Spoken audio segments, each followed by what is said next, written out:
నమస్తే. నా పేరు శ్రీకాంత్ శర్మ. స్త్రీకి సమయానికి అంటే సరైన వయస్సుకి వచ్చిన తర్వాత వివాహం కావడం ఒక అదృష్టం, ఒక కల. అలా సరైన వయస్సులో వివాహం అయిన తర్వాత వారి కోరిక ఏముంటుంది? ఆ స్త్రీకి సకాలంలో సంతానం కలగాలి అనేటువంటిది ప్రతి వివాహమైనటువంటి స్త్రీ యొక్క కల. అలా సకాలంలో గర్భం దాల్చడం ఒక అదృష్టం. అంటే అమ్మతనము అనేది ఒక అదృష్టం.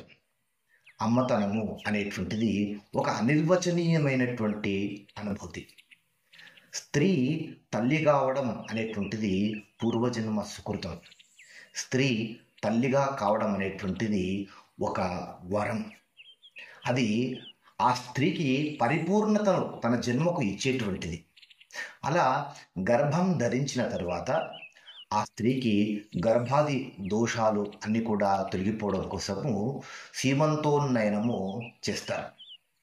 అయితే ఇవన్నీ విషయాలు ఎందుకు చెప్తున్నాను అంటే, సోషల్ మీడియా వచ్చిన తర్వాత ప్రతి ఈవెంట్, ప్రతి క్రతువు సోషల్ మీడియాలో వాళ్ళు ఎవరైతే ఆ ఈవెంట్ చేసుకోవాలనుకుంటున్నారో, ఆ క్రతువును నిర్వహించాలి అని అనుకుంటున్నారో అలాంటి వారు, వాళ్ళకు తగుదనమ్మా అనుకుంటూ వాళ్ళ స్నేహితులు అందరూ కలిసి సోషల్ మీడియాలో తమకు ఒక పాపులారిటీ రావాలి, తమ వీడియో అత్యధిక వ్యూస్ పొందాలి అనేటువంటి ఒక భావజాలంతో విచిత్రాతి విచిత్రమైనటువంటి పద్ధతులను అన్వేషిస్తూ ఒక వీడియో నేను ఆ సందర్భంగా సోషల్ మీడియాలో చూడడం అనేటువంటిది జరిగింది. ఏంటా వీడియో మీకు ఒకసారి చూపిస్తాను. ఆ వీడియో చూసిన తర్వాత నా మనసు నిజంగా ఖిన్నమయ్యింది. మీరు చూసి మీరు ఏ విధంగా అనుభూతి పొందారో మీరు కూడా కామెంట్ చేయండి. ఒకసారి ఆ వీడియో చూడండి.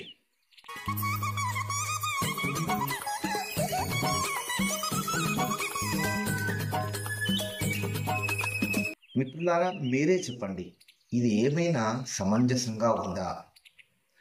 ఒక సీమంతానికి సంబంధించినటువంటి ఫంక్షన్ అది. ఆ ఫంక్షన్లో స్త్రీ తన గర్భము పరిపూర్ణం అవ్వాలి, గర్భముకు సంబంధించినటువంటి దోషాలు తొలగిపోయి పుట్టబోయేటువంటి సంతానము మంచి జ్ఞానవంతమైనటువంటి సంతానమయ్యి సత్సంతానమయ్యి సుఖప్రసవం కావాలి అని ఆలోచిస్తూ చేసేటువంటి సీమంత క్రతువు ఆ విధమైనటువంటి మంచి ఉద్దేశంతో చేస్తారు. మరి ఇప్పుడు ఈ వీడియోలో సదరు ఆ మహిళ సోదరులందరూ చేస్తున్నటువంటి వికృతమైనటువంటి విన్యాసం మీరు చూశారు కదా. అంటే ఒక బెలూన్ని పొట్టలో పెట్టుకొని దాన్ని ఒక సూదితో పొడిచి ఆ బెలూను పగిలిపోయి తర్వాత అసలైనటువంటి గర్భవతి ముందుకు వచ్చి ఆ గర్భవతి కూడా తన గర్భాన్ని సూదితో కుచ్చుకోపోయి, ఏంటి ఇదంతా? అసలు శతకోటి దరిద్రాలలో ఇదొక దరిద్రంగా భావించాల్సినటువంటి పరిస్థితి ఇది. ఎంతవరకు సమంజసము? అసలు వీళ్ళు ఏ విధంగా అసలు సమాజానికి మెసేజ్ ఇస్తున్నారు? స్త్రీ ఒకవేళ ఇలాంటి సంఘటనలు చూస్తే, ఒక బెలూన్ పగిలిపోయినటువంటి సంఘటన చూస్తేనే ఒక నిజంగా గర్భవతి అయినటువంటి స్త్రీ భయాందోళనకు గురి అవుతుంది. అమ్మో, నా గర్భము ఆ విధంగా కాకూడదు అని తను జాగ్రత్త పడుతుంది. అందుగురించే కొంతమంది ఏం చెప్తారంటే, గర్భానికి ప్రతిరూపంగా భావించేటువంటి కొబ్బరికాయను కొడితే ఆ స్త్రీ బాధపడుతుందని చెప్పేసి కొబ్బరికాయను కూడా కొట్టకూడదు గర్భవతి అయినటువంటి ఇంట్లో అని చెప్తారు. అది వాస్తవానికి ఇది అపోహ మాత్రమే. అలా గర్భము విచ్ఛిన్నం అవుతుందేమో అనేటువంటి ఆ భయాందోళనకు గురి అవుతారని ఆ కుటుంబ సభ్యులను ఈ విధమైనటువంటి చర్యలకు దూరంగా ఉంచుతారు. గర్భవతిగా ఉంటే ఆ ఇంట్లో ఉన్నటువంటి వారు కొబ్బరికాయ కుట్టడానికే భయపడతారే, బాధపడతారే. అలాంటిది ఒక బెలూన్ గర్భంలా చూపిస్తూ ఆ గర్భాన్ని విచ్ఛిన్నం చేస్తున్నాము అంటూ, చూడండి ఇక్కడ జాగ్రత్తగా గమనించండి. ఆర్టిఫిషియల్ గర్భము, ఆర్టిఫిషియల్ గర్భాన్ని విచ్ఛిన్నం చేస్తున్నారు. గర్భము విచ్ఛిన్నం చేయడం అనేటువంటిది అసలు ఎంత అసహ్యకరమైనటువంటి సంఘటన, అది ఎంత అసహ్యకరమైనటువంటి పద్ధతి ఒకసారి ఆలోచించండి.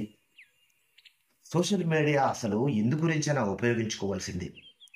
మరి ఈ శృతి మించిపోతున్నాయి కదా అసలు శాస్త్రానికి సంబంధించినటువంటి విషయాల్లో కానివ్వండి, అది పెళ్ళే కానివ్వండి, లేకపోతే మరొకటే కానివ్వండి, శోభనమే కానివ్వండి, ఇవేవైతే చాలా జాగ్రత్తగా తమ జీవితానికి శుభాలు జరగాలి అని ఆలోచించి చేసుకోవాల్సినటువంటి విషయాల్లో చాలా జాగ్రత్త పడాల్సినటువంటి అంశాలన్నింటినీ కూడా ఈ విధమైనటువంటి పాపులారిటీ కోసము చిత్రమైనటువంటి ఆ, ఆలోచనలతో, వింత పోకడలతో ఈ విధంగా ఆ, వీడియోలు చేయడం అనేటువంటిది నిజంగా ఇది మన సంస్కృతికే ఇది, అంటే మనము కూర్చున్నటువంటి కొమ్మను నరుక్కునేటువంటి సాంప్రదాయం ఇది మన సంస్కృతికే తీరని అవమానం ఇది. దయచేసి, అంటే చాలామంది ఈ మధ్య ఇలాంటి సోషల్ మీడియాలో ఏవైనా ఇట్లా కొన్ని వీడియోలు పాపులర్ అయ్యాయి అనుకోండి, అంటే ఏవైనా ఇట్లాంటి చిత్రమైనటువంటి వీడియోలు కొన్ని మిలియన్ వ్యూస్ పొందాయి అనుకోండి, చాలామంది అదే ట్రెండ్ను మన వాళ్ళు ఫాలో అవుతూ ఉంటారు. అంటే ఇప్పుడు నా భయం ఏంటంటే, నేను ఈ వీడియో చేయడానికి ప్రధానమైన కారణం కూడా ఏంటంటే, ఇలా ఈ దిక్కుమాలినటువంటి సంస్కృతిని చూసి ఎక్కువ మిలియన్ వ్యూస్ వచ్చేసరికి ఓహో మనం కూడా ఇలా చేద్దాం అని చేసేటువంటి వాళ్ళు ఈ కాలంలో తయారవుతారు. వాళ్ళకు ఇలాంటి వీడియోలు ప్రేరణ కలిగిస్తాయి. కనుక నేను మీ అందరినీ వేడుకునేది ఏంటంటే, దయచేసి ఇలాంటి దుర్మార్గపు సంస్కృతిని, విష సంస్కృతిని ప్రోత్సహించకండి. చాలామంది మన వాళ్ళు సనాతన ధర్మంలో ఉండేటువంటి వారు విదేశీ సంస్కృతి, విష సంస్కృతి దాన్ని పాటించకూడదు అని చెప్తూ ఉంటారు.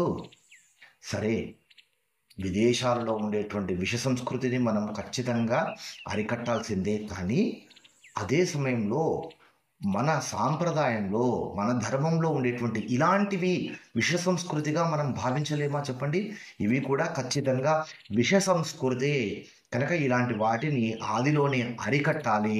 వీటిని ఎట్టి పరిస్థితుల్లో కూడా ప్రోత్సహించకూడదు.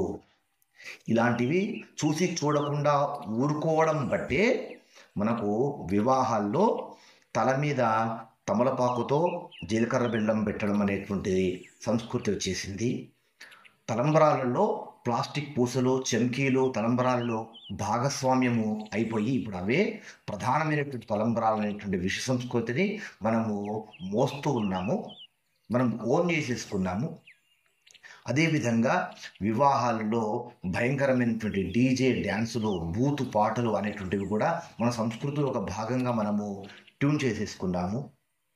ఇలా గర్భవతికి సంబంధించి చాలా సున్నితమైనటువంటి అంశం అండి. మిగతా విషయాలన్నింటికంటే కూడా గర్భవతికి సంబంధించినటువంటి ఈ అంశం మాత్రం చాలా సున్నితమైనటువంటి అంశము. అలా ఈ గర్భవతికి సంబంధించినటువంటి ఇలాంటివి కూడా విష సంస్కృతిలో ఒక భాగము. మనము ఊరుకోకపోతే కనుక దీన్ని రాను రాను చాలామంది ఫాలో అయ్యే అవకాశం ఉంటుంది. అదేవిధంగా వివాహంలో కూడా ప్రీ వెడ్డింగ్ షూట్లు, శోభనం షూట్లు అనేటువంటి దిక్కుమాలిన సంస్కృతిని కూడా మనం ఇప్పుడు చూస్తున్నాం. ఎందుకు చూస్తున్నాము అని అంటే, ఇలాంటివి మొదట్లోనే మనం అరికట్టలేదు కాబట్టి, అప్పుడు స్పందించలేదు, అప్పుడు ప్రశ్నించలేదు కాబట్టి ఇలాంటివి ఇప్పుడు వేళ్ళలోనికి పోయాయి. అవి సంస్కృతిలో ఒక భాగంగా ఇప్పటి జనరేషన్ వాళ్ళు అనుకుంటున్నారు. కనుక మిత్రులారా, ఇలాంటివి ఎట్టి పరిస్థితుల్లో కూడా మీరు ప్రోత్సహించకండి. దయచేసి ఈ సమాచారాన్ని ఎక్కువ మందికి తెలియజేయండి. మీ అభిప్రాయం ఏంటి కామెంట్ రూపంలో తెలియజేయండి. మీరు లైక్ చేసి కామెంట్ చేయడం వల్ల మీరు నన్ను ప్రోత్సహించిన వాళ్ళు అవుతారు. మనము మంచి సమాచారాన్ని ఎక్కువ మందికి చేరవేద్దాం. దేశాన్ని కాపాడుకుందాం, ధర్మాన్ని కాపాడుకుందాం. ఎందుకంటే ఈ దేశం మనది, ఈ ధర్మం మనది. జై హింద్, జై భారత్, వందే మాతరం. నమస్తే.